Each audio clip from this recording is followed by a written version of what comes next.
السلام علیکم ورحمۃ اللہ تعالی وبرکاتہ۔ نحمدہ ونصلی ونسلم علی رسولہ الکریم، اما بعد فاعوذ باللہ من الشیطان الرجیم، بسم اللہ الرحمن الرحیم۔ ان اللہ وملائکتہ یصلون علی النبی یا ایہا الذین آمنوا صلوا علیہ وسلموا تسلیما۔ اللہم صلی علی سیدنا ومولانا محمد معدن الجود والکرم وآلہ الکرام وابنہ الکریم وبارک وسلم صلاۃ وسلاما علیک یا رسول اللہ صلی اللہ تعالی علیہ وسلم۔ سبق نمبر 4، نبوت کا بیان۔ اس میں انبیاء کرام کے تعلق سے بہت ہی پیاری پیاری ضروری اور اہم باتیں اور عقیدے کی باتیں انشاءاللہ بیان کریں گے، اور ان باتوں کو سن کر ایمان تازہ ہو جائے گا، ایسی ایسی باتیں بیان کی ہے۔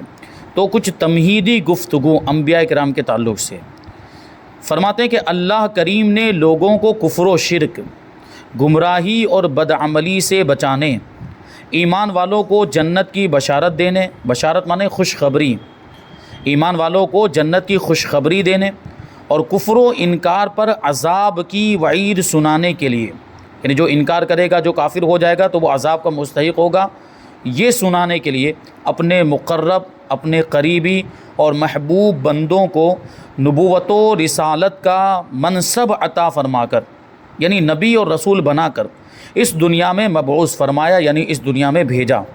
کیونکہ انبیاء کرام کائنات کی عظیم ترین ہستیاں اور انسانوں میں ہیرے موتیوں کی طرح جگمگاتی شخصیات ہیں، عظیم شخصیات ہیں، اور یہ سب سے بہترین انسان ہوتے ہیں ہر اعتبار سے۔ آپ دیکھ لیں، چاہے اخلاق کے اعتبار سے دیکھ لیں، سیرت کے اعتبار سے دیکھ لیں، صورت کے اعتبار سے دیکھ لیں، ہر اعتبار سے یہ انبیاء کرام کامل ترین انسان ہوتے ہیں۔ انہیں خدا نے وحی کے نور سے روشنی بخشی، حکمتوں کے سرچشمے ان کے دلوں میں جاری فرمائے، اور سیرت و کردار کی وہ بلندیاں عطا فرمائیں جن کی تابانی یعنی روشنی اور چمک سے مخلوق کی آنکھیں حیرت میں ہیں۔ ان کی ربانی سیرتوں، راہ خدا میں کاوشوں یعنی محنتوں، اور خدائی پیغام پہنچانے میں اٹھائی گئی مشقتوں میں تمام انسانیت کے لیے عظمت، شوکت، کردار، ہمت، حوصلے اور استقامت کا عظیم درس موجود ہے۔ یعنی انبیاء کرام کی زندگی کو پڑھیں تو انہوں نے دین کی تبلیغ کے لیے، اللہ تبارک و تعالیٰ کے احکام پہنچانے کے لیے کیسی کیسی تکلیفوں کا سامنا کیا، کیسی کیسی مشقتیں اٹھائیں، اور لوگوں تک اللہ تبارک و تعالیٰ کے پیغام کو پہنچایا۔ اس میں بہت بڑا درس اور بہت بڑا سبق پوشیدہ ہے، خاص طور پر دین کا کام کرنے والوں کے لیے، کہ دین کا کام کرنے والوں کو مصیبتوں کا سامنا کرنا ہی پڑتا ہے، اور اس میں رکاوٹیں بھی آتی ہیں، اس میں تکلیفیں بھی پہنچائی جاتی ہے، لیکن انبیاء کرام، ان کی زندگی سے ہمیں سبق حاصل کرنا چاہیے کہ اتنی ساری رکاوٹوں کے باوجود انہوں نے دین کا کام کیا، اپنا فریضہ انجام دیا، نبوت کا جو فریضہ تھا اس کو انجام دیا، اور لوگوں تک اللہ تبارک و تعالیٰ کے احکام پہنچائے۔ تو ان کی سیرت کا مطالعہ آنکھوں کو روشنی، روح کو قوت، دلوں کو ہمت، عقل کو نور، سوچ کو وسعت یعنی پھیلاؤ، کردار کو حسن یعنی خوبصورتی، زندگی کو معنویت، یعنی زندگی کی معنویت مطلب کوئی اس کا مطلب ہو، زندگی بیکار نہ ہو۔ تو یہ ان کی سیرت کا، انبیاء کرام کی سیرت کا مطالعہ زندگی کو معنویت دیتا ہے، بندوں کو نیاز اور قوموں کو عروج بخشتا ہے۔ انبیاء کرام کی سیرت کا مطالعہ کریں تو یہ ساری خوبیاں ہمارے اندر پیدا ہوں گی، اور یہ اللہ تبارک و تعالیٰ ان کی سیرت کے صدقے میں ہمیں بھی یہ چیزیں عطا فرمائیں۔ تو یہ چیزیں جو ہے کہ انبیاء کرام کے تعلق سے انہوں نے بیان کی ہے۔ تو آگے اب سب سے پہلا سوال یہ آ جاتا ہے کہ نبی، یہ آپ ذہن میں رکھیں کہ نبی جو ہے یہ واحد ہے اور انبیاء جمع ہے، یعنی ایک ہوں تو نبی کہا جائے گا، اور ایک سے زیادہ ہوں تو انبیاء کہا جائے گا، جو ایک وچن اور بہوچن جو ہم لوگ سمجھتے ہیں۔ تو نبی آ گیا، یعنی نبی کسے کہتے ہیں؟ وہ انبیاء کا واحد ہے۔ تو اس کا جواب ہے کہ اللہ کریم نے مخلوق کی ہدایت اور رہنمائی کے لیے جن پاک بندوں کو اپنے احکام پہنچانے کے لیے بھیجا ان کو نبی کہتے ہیں، اللہ تعالیٰ کا پیغام لے کر آئے، تو یہ انبیاء کرام۔ اور انبیاء کرام علیہم الصلوۃ والسلام ہی وہ بشر اور انسان ہیں جن کے پاس اللہ کریم کی طرف سے وحی آتی ہے. وحی مطلب اللہ کا پیغام آتا ہے, اللہ تعالیٰ ان سے کلام فرماتا ہے. جیسے کہ قرآن مجید بھی وحی الہی ہے, اللہ تبارک و تعالیٰ کی وحی ہے جو حضور پاک صلی اللہ علیہ وسلم کی طرف اللہ تبارک و تعالیٰ نے بھیجی, اور حضرت جبرائیل امین علیہ السلام اس وحی کو لے کر آئے, کیونکہ حضرت جبرائیل اسی کام پر مامور تھے. ان کی یہی ذمہ داری تھی کہ وہ انبیاء کرام کی بارگاہ میں وحی الہی لے کر آتے تھے, اللہ کے احکام لے کر آتے تھے. تو حضرت جبرائیل حضور پاک صلی اللہ علیہ وسلم کی بارگاہ میں قرآن مجید کی آیتیں اور صورتیں لے کر آتے تھے. اچھا, نبی, ہم یہ لفظ بھی سنتے رہتے ہیں, نبی بھی سنتے ہیں اور رسول بھی سنتے ہیں. اچھا, نبی کا لغوی معنی یعنی ڈکشنری کے اعتبار سے اس کا مطلب ہی ہوتا ہے غیب کی خبریں بتانے والا. ابھی آگے آپ سنیں گے کہ نبی کو غیب کا علم حاصل ہوتا ہے کہ نہیں ہوتا. تو اگر ہم نبی کے معنی پر غور کریں تو خود ہی یہ بات واضح ہو جائے گی, کیونکہ نبی کا مطلب ہی ہوتا ہے غیب کی خبر دینے والا. کیونکہ سب سے بڑا جو غیب ہے یعنی اللہ تبارک و تعالیٰ کی ذات, سب سے پہلے تو اس کے بارے میں یہ بتاتے ہیں انبیاء کرام. سب سے پہلے دنیا میں آنے کے بعد وہ اللہ کی عبادت کروائیں گے, شرک سے دور کریں گے, اور اللہ تبارک و تعالیٰ کے تعلق سے کیا عقیدہ رکھنا چاہیے یہ لوگوں کو بتاتے ہیں. تو یہ جانتے ہوں گے تبھی تو بتاتے ہیں اللہ تبارک و تعالیٰ کی ذات کے بارے میں, ان کو علم ہوگا تبھی تو بتاتے ہیں. تو اللہ تبارک و تعالیٰ جو غیب ہے اس کا یہ علم رکھتے ہیں, تو دوسری جو غیب کی چیزیں ہیں یقیناً اس کا بھی علم رکھتے ہوں گے. تو یہ غیب کی چیزیں اب جیسے جنت کے بارے میں بتاتے ہیں, دوزخ کے بارے میں بتاتے ہیں. سارے انبیاء کرام نے یہ بات کہی کہ اگر اللہ تبارک و تعالیٰ کی اطاعت کریں گے تو جنت ملے گی, اور اگر اللہ تعالیٰ کی نافرمانی کی تو جہنم میں جائیں گے. تو جنت اور دوزخ کو کسی نے دیکھا نہیں دیکھا, یہ غیب ہے یعنی پوشیدہ چیزیں انبیاء کرام نے ان کے بارے میں بتایا. مطلب یہ ہے کہ یہ علم غیب ہے, ان کو علم غیب حاصل ہے. بہرحال تو نبی کا یہ مطلب ہوا غیب کی خبر دینے والا. لغوی اعتبار سے بھی دیکھیں تو یہ بات واضح ہو جاتی, پھر بھی نہیں مانتے ہمارے مخالفین, اور معاذ اللہ انبیاء کرام کا اور خاص طور پر ہمارے آقا حضور پاک صلی اللہ علیہ وسلم کے علم غیب کا انکار کر دیتے ہیں. رسول اچھا, نبی کسے کہتے ہیں تو سمجھ لیا. آپ کہتے ہیں کہ رسول کسے کہتے ہیں. رسول کا لفظی معنی اگر اس پر غور کریں تو قاصد ہوتا ہے, پیغام پہنچانے والا. اسی وجہ سے ہم ایک ترجمہ کر دیتے ہیں پیغمبر. پیغمبر بھی تو کہا جاتا ہے. پیغمبر کا مطلب ہی ہوتا ہے پیغام پہنچانے والا, پیغام لے کر جانے والا. تو رسول کسے کہتے ہیں؟ جواب, انبیاء کرام علیہم الصلوۃ والسلام میں سے جو نئی شریعت لائے اسے رسول کہتے ہیں. میں نے اس سے پہلے والے درس میں یہ اشارہ کیا تھا کہ بہت سارے انبیاء کرام تو وہ ہیں جو اپنے سے پہلے والے نبی کی شریعت پر ہی عمل کرتے تھے اور اسی شریعت کو انہوں نے آگے بڑھایا. لیکن بہت سے نبی ایسے تھے جن کو اللہ تبارک و تعالیٰ نے نئی شریعت عطا فرمائی, تو ان کو رسول کہا جائے گا. جیسے ہمارے آقا کو اللہ تبارک و تعالیٰ نے نئی شریعت عطا فرمائی تو یہ رسول ہوئے. اسی طرح دوسرے بھی بہت سارے رسولان اعظام ہیں, ان کو نئی شریعتیں عطا ہوئی. اب ایک لفظ آیا وحی, تو اس کے بارے میں کہتے ہیں کہ وحی کیا ہوتی ہے. جواب, وحی کا لغوی معنی ہے پیغام بھیجنا, دل میں بات ڈالنا, خفیہ بات کرنا یعنی پوشیدہ طور پر بات کرنا. شریعت کی اصطلاح میں وحی اس کلام کو کہتے ہیں جو کسی نبی پر اللہ پاک کی طرف سے نازل ہوا ہو. اب سوال ہے کہ پیغمبروں اور دوسرے انسانوں میں کیا فرق ہے, نبیوں میں اور عام انسانوں میں کیا فرق ہے. جواب دیتے ہیں کہ ان میں ایسا ہی فرق ہے جیسا کہ زمین و آسمان میں فرق ہے. عام انسانوں میں اور انبیاء کرام میں, کہ عام انسان ہے لیکن وہ سب سے بڑی ہستیاں ہیں. انبیاء کرام سب سے بڑا, انسانوں میں اگر کسی کا مرتبہ ہے تو وہ انبیاء کرام کا مرتبہ ہے. اور انبیاء کرام میں سب سے بڑا مرتبہ ہمارے آقا کا, کیونکہ حضور سید الانبیاء ہیں, انبیاء کرام کے بھی سردار ہیں, رسولوں کے بھی سردار ہیں. تو اس سے پتہ چلا کہ پوری کائنات میں اللہ کے بعد اگر کسی کا سب سے بڑا مرتبہ ہے تو وہ ہمارے آقا حضور رحمت عالم صلی اللہ علیہ وسلم ہیں. نبی اور رسول خدا کے خاص اور معصوم بندے ہوتے ہیں. خدا کے خاص بندے اور معصوم بندے ہوتے ہیں. معصوم کا مطلب آگے آئے گا. معصوم کا مطلب ہوتا ہے کہ جن سے گناہ ہونا محال ہے, وہ صغیرہ کبیرہ چھوٹے بڑے سارے گناہوں سے پاک ہوا کرتے ہیں. ان کی نگرانی اور تربیت خود اللہ پاک فرماتا ہے. اب سوچیں آپ کے جن کی تربیت خود اللہ تبارک و تعالیٰ کرتا ہو وہ کتنی عظیم شخصیتیں ہوں گی, اور ان کے اخلاق و کردار کا عالم کیا ہوگا. صغیرہ کبیرہ یعنی چھوٹے بڑے گناہوں سے بالکل پاک ہوتے ہیں. عالی نسب اور عالی حسب یعنی بلند خاندان والے ہوتے ہیں, بڑے شرافت والے ہوتے ہیں, یعنی خاندان بھی ان کا بڑا پاکیزہ ہوتا ہے. کیونکہ انبیاء کرام کو اللہ تبارک و تعالیٰ ہر طرح کی ناپاکی سے دور رکھتا ہے.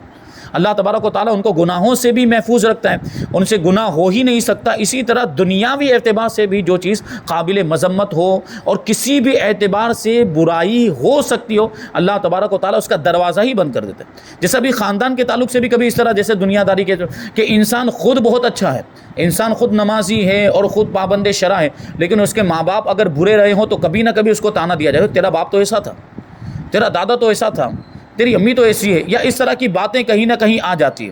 یعنی خاندان پر طنز کیا جاتا ہے، اور خاندان کبھی ایسا ہو بھی سکتا ہے کہ خاندان والوں میں اوپر باپ دادا میں کوئی برائی رہی ہو، کوئی غلط کام کرتے ہوں، کوئی شرابی کوئی جواری رہا ہو، تو کبھی نہ کبھی وہ بات آ جاتی ہے، اور یہ عیب کا سبب ہے، یہ جو ہے کہ قابل مذمت ہے بھی واقعی، اور اس کی وجہ سے جو ہے کہ کبھی شرمندگی کا سامنا کرنا پڑتا ہے، کبھی ایسے تذکرہ ہو جائے تو آدمی شرم سے نگاہیں جھکا لیتا ہے۔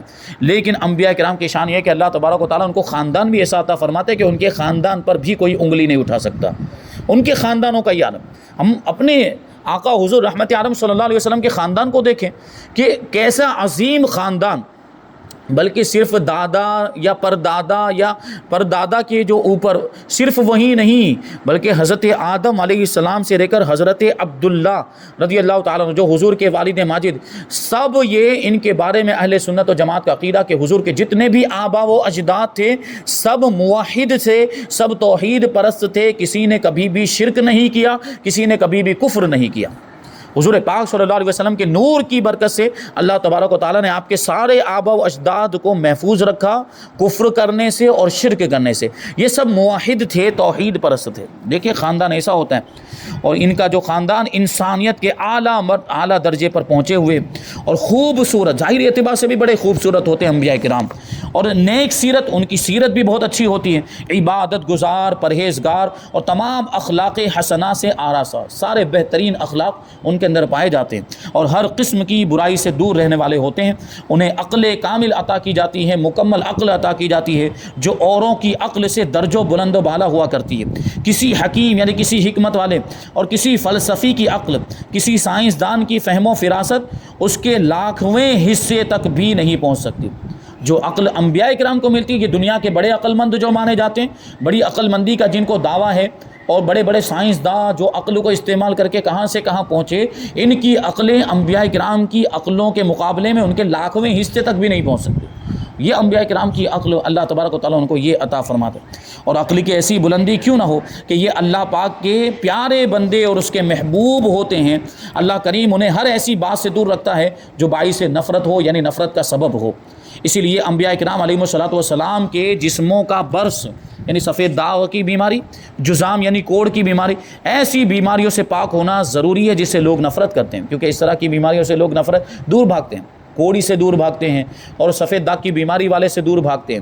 تو انبیاء کرام کو ایسی بیماریاں بھی نہیں ہوتی، کبھی بھی نہیں ہوتی کہ جس سے لوگ دور، کیونکہ انبیاء کرام آتے ہیں دنیا میں اسی لیے آتے ہیں کہ لوگ ان کے قریب ہو جائیں، ان کی بات سنیں۔ اب اگر ایسی کوئی بیماری ہو جائے گی جو قابل نفرت ہے تو لوگ دور بھاگیں گے، قریب کیسے ہو پائیں گے؟ تو مقصد ہی فوت ہو جائے گا۔ تو اللہ تبارک و تعالیٰ ایسی بیماریوں سے ان کو دور رکھتا ہے اور پاک رکھتا ہے۔ پھر تمام مخلوق میں سارے نبیوں میں سب سے بڑھ کر عقل کامل اور اکمل ہمارے نبی مکرم حضرت محمد مصطفیٰ صلی اللہ علیہ وسلم کو عطا فرمائی گئی۔ انبیاء کرام کو سارے انسانوں کے مقابلے میں سب سے زیادہ مکمل عقل عطا فرمائی گئی۔ پھر مرتبے کے اعتبار سے دیکھو تو ہمارے آقا تو نبیوں کے بھی سردار، تو آپ کی عقل کیسی ہوگی؟ اللہ تبارک و تعالیٰ نے آپ کو کیسی عقل و دانائی عطا فرمائی؟ تو اس کو ایک روایت کے ذریعے سمجھنے کی کوشش کریں۔ حضرت وہاب ابن منبہ رضی اللہ تعالیٰ عنہ فرماتے کہ میں نے 71 آسمانی کتابوں میں لکھا ہوا دیکھا کہ روز اول سے قیامت قائم ہونے تک تمام جہان کے لوگوں کو جتنی عقل عطا کی گئی ہے وہ سب مل کر حضرت محمد صلی اللہ علیہ وسلم کی عقل کے آگے ایسی ہے جیسے دنیا کے تمام ریگستان کے سامنے ریت کا ایک ذرہ ہو۔ یعنی ریگستان کتنا بڑا ہوتا ہے، اس کے مقابلے میں ریت کا ایک ذرہ ہو، ایک باریک سا ذرہ، صرف ایک دانہ ریت کا، اس کی ریگستان کے مقابلے میں کیا حیثیت ہوگی؟ ساری دنیا والوں کی عقل کی وہی حیثیت ہیں ہمارے آقا کی عقل کے مقابلے میں۔ کیسی عقل عطا فرمائی ہوگی؟ اسی وجہ سے تو آپ حدیثوں کو دیکھیں کہ اللہ کے رسول صلی اللہ علیہ وسلم نے ایسے ایسے فلسفے بیان کر دیے کہ قیامت تک آنے والے لوگ اس سے رہنمائی حاصل کرتے ہی رہیں گے، اور دن بدن اس سے نئی نئی چیزیں معلوم ہوتی ہی رہتی ہیں کہ حضور نے یہ فرمایا، تو زمانے کے اعتبار سے اس پر غور کرتے ہیں تو اور کوئی چیز نہیں معلوم ہوتی ہے۔ حضور پاک صلی اللہ علیہ وسلم مختصر سے الفاظ میں بڑے بڑے معانی بیان کر دیتے تھے، بڑی بڑی گہرائی والی باتیں بیان کر دیتے تھے۔ یہ حضور پاک صلی اللہ علیہ وسلم کی عقل و دانائی، اور ہم حضور پاک صلی اللہ علیہ وسلم کی عقل کو تو سمجھ ہی نہیں سکتے، کیونکہ حضور کی عقل بھی خود ایک معجزہ ہے، اور معجزہ سمجھ میں نہیں آتا، معجزہ عقل کو عاجز کر دینے والا ہوتا ہے۔ یہ ہمارے آقا کی شان ہے۔ اب آگے ہے کہ نبیوں کو غیب کا علم ہوتا ہے یا نہیں؟ جواب، انبیاء کرام علیہ الصلوۃ والسلام غیب کی خبر دینے کے لیے ہی آتے ہیں، کیونکہ نبی کا مطلب میں نے ابھی بتایا، نبی کا مطلب ہی ہوتا ہے غیب کی خبر دینا۔ حساب و کتاب، یعنی یہ جو بات بتائی کہ مرنے کے بعد دوبارہ زندہ کیا جائے گا، پھر اس حساب و کتاب ہوگا، یعنی ہم نے جو کچھ بھی کیا اس کا حساب کتاب ہوگا کہ نیک عمل کیے یا برے عمل کیے۔ تو یہ چیزیں کسی نے ابھی دیکھی ہے، لیکن انبیاء کرام نے بتایا کہ نہیں بتایا؟ جنت، دوزخ، ثواب و عذاب، حشر و نشر۔ حشر و نشر مطلب وہی کہ ایک بار مر جائیں گے، پھر مرنے کے بعد دوبارہ قبروں سے اٹھائے جائیں گے، زندہ کیے جائیں گے، اور پھر میدان محشر قائم ہوگا، وہاں پر سب کو جمع کیا جائے گا، سب وہاں پر موجود ہوں گے۔ یہ حشر و نشر، فرشتے وغیرہ، یہ غیب نہیں تو اور کیا ہے؟ یہ ساری چیزیں غیب کا مطلب ہی ہوتا ہے جو پوشیدہ ہو، تو یہ ساری چیزیں پوشیدہ ہیں، یہ نظر نہیں آتی، اور انبیاء کرام نے ان کے بارے میں خبریں دی۔ اس کا مطلب یہ ہے کہ وہ غیب کا علم رکھتے ہیں۔ خبر دینے کا مطلب اس کے بارے میں معلوم ہوگا تبھی تو خبر دی جائے گی۔ اگر ہم کسی چیز کے بارے میں خبر دیں کہ وہاں تو ایسا ہوا تو ہمیں معلوم ہوگا تو، اور اگر ہم اس کے معلوم نہ ہونے کے باوجود اگر کوئی خبر دے رہے ہیں تو وہ خبر جھوٹی مانی جاتی ہے، یا ہو سکتا ہے کہ اتفاق سے وہ موافق ہو جائے، لیکن خبر دینے والے کو پھر بھی سچا نہیں کہا جائے گا، کیونکہ اس نے تو اندازے سے بات کہی تھی۔ تو خبر دینے والا کب سچا ہوتا ہے؟ جب اس کو معلوم ہو پھر خبر دے۔ تو انبیاء کرام خبر دیتے ہیں، اس کا مطلب یہ ہے کہ ان کو ان ساری چیزوں کا علم ہے جس کو علم غیب کہا جاتا ہے۔ تو کیا پتہ چلا کہ یہ وہی بتاتے ہیں جن کی عقل کامل ہو، مگر یہ علم غیب کہ ان کو ہے اللہ پاک کے دیے سے، یعنی اللہ تعالیٰ نے ان کو عطا کیا ہے، لہٰذا ان کا علم عطائی ہے، یعنی اللہ پاک کا دیا ہوا ہے، اور اللہ پاک کا علم ذاتی ہے جس کی کوئی حد نہیں، اور اس کی صفت ہے اور وہ ہمیشہ سے، یعنی اللہ تعالیٰ کا علم جس طرح اللہ کی ذات ہمیشہ سے، اس کا علم بھی ہمیشہ سے ہے، اور جس طرح اللہ کی ذات ہمیشہ رہے گی اس کا علم بھی ہمیشہ رہے گا۔ اس طرح علم غیب نبیوں اور رسولوں کے لیے ماننے والے کو شرک کا الزام دینا بھی حماقت، بے وقوفی اور خود کفر و شرک کے معنی سے ہی جہالت اور سخت گمراہی کی بات ہے۔ یعنی جو یہ کہہ دیتے ہیں کہ معاذ اللہ نبیوں کو علم غیب نہیں ہے اور رسولوں کو علم غیب نہیں ہے، اور جو نبیوں کے لیے علم غیب مانے وہ مشرک ہو جاتے ہیں، تو یہ کہنے والا بڑا بے وقوف ہے، اور وہ شرک و کفر کا معنی جانتا ہی نہیں، کیونکہ شرک کا معنی پہلے ہی بتا دیا گیا کہ جو کسی اور کو خدا مانے، جو کسی اور کو مستحق عبادت مانے، جو کسی اور کو خالق کائنات مانے۔ ہم نبیوں کے لیے علم غیب مانتے ہیں، رسولوں کے لیے علم غیب مانتے، تو ان کو خدا نہیں مانتے، ان کو خالق کائنات نہیں مانتے، ان کو مستحق عبادت نہیں مانتے، بلکہ ہم ان کو اللہ کا بندہ ہی مانتے، لیکن مقرب بندہ مانتے ہیں، محبوب بندہ مانتے ہیں، اور ان کا علم غیب ہم یہ اس طرح مانتے ہیں کہ اللہ کا دیا ہوا ہے۔ تو اس میں کون سا شرک ہو گیا؟ اس میں تو وہ شرک والی کوئی بات ہی نہیں ہے۔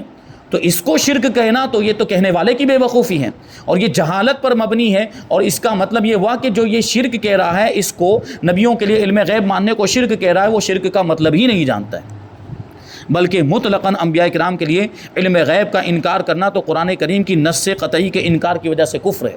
یعنی مطلقاً انکار کر دے کہ نبیوں کو علم غیب ہوتا ہی نہیں ہے۔ کبھی ایسا ہو سکتا ہے کہ کسی ایک چیز کے بارے میں انکار کر دیا کہ اس چیز کا علم نہیں ہے انبیاء کرام کو، تو اس کا الگ حکم ہو سکتا ہے، لیکن مطلق کہہ دیا کہ علم غیب ہے ہی نہیں تو وہ کافر ہو جائے گا، کیونکہ اللہ تعالیٰ نے خود قرآن مجید کے اندر ارشاد فرمایا کہ اللہ تبارک و تعالیٰ اپنے غیب پر کسی کو مطلع نہیں فرماتا، مگر اپنے رسولوں میں سے جسے چاہتا ہے چن لیتا ہے اور ان کو علم غیب عطا فرماتا ہے۔ تو دیکھیے یہاں پہ خود ثابت ہو رہا ہے کہ اللہ تعالیٰ علم غیب عطا فرماتا ہے اپنے مقرب بندوں کو۔ اب ایک اور چیز ہے، سوال ہے کہ کیا کوئی عبادت اور ریاضت سے نبوت حاصل کر سکتا ہے؟ بہت پیارا سوال، کہ کوئی بہت زیادہ عبادت کرے اور بہت زیادہ نیک کام کر لے اور نبی ہو جائے۔ اب نبوت کا سلسلہ تو جو ہے کہ بالکل ختم، ہمارے نبی آخری نبی ہیں، خاتم النبی، اب تو نبی تو نہیں آ سکتے، لیکن ولایت کا بھی یہی معاملہ ہے کہ اگر کوئی بہت زیادہ عبادت کرے یا یہ سوچے کہ میں بہت زیادہ روزے رکھوں گا تو ولی ہو جاؤں گا، تو کیا یہ چیزیں، یہ نبوت کا جو مرتبہ ہے اور ولایت کا جو مرتبہ ہے، یہ آدمی اپنے عمل کے ذریعے حاصل کر سکتا ہے؟ اس کا کیا مطلب؟ یہ ہم جانتے ہیں یہ اللہ کا عطیہ ہے، اللہ جسے چاہتا ہے اسے عطا فرماتا ہے۔ اس کو دیکھیں، کہ عبادت و ریاضت کے ذریعے سے نبوت حاصل نہیں کی جا سکتی، ہرگز نہیں ہو سکتا۔ نبوت بہت بلند اور بہت بڑا مرتبہ ہے، کوئی شخص عبادت وغیرہ سے یہ مرتبہ حاصل نہیں کر سکتا، چاہے عمر بھر روزہ دار رہے، رات بھر سجدوں میں رویا کریں، تمام مال و دولت خدا کی راہ میں صدقہ کر دے، اپنے آپ بھی اس کے دین پر فدا ہو جائے، یعنی اپنی جان ہی قربان کر دیں، مگر اس سے نبوت نہیں پا سکتا۔ نبوت اللہ پاک کا فضل ہے، جسے چاہے وہ عطا فرمائے۔ ہمارے پیارے آقا و مولا صلی اللہ علیہ وسلم اللہ تعالیٰ کے آخری نبی ہیں، یعنی اب تو ویسے بھی نبی کوئی نہیں ہو سکتا۔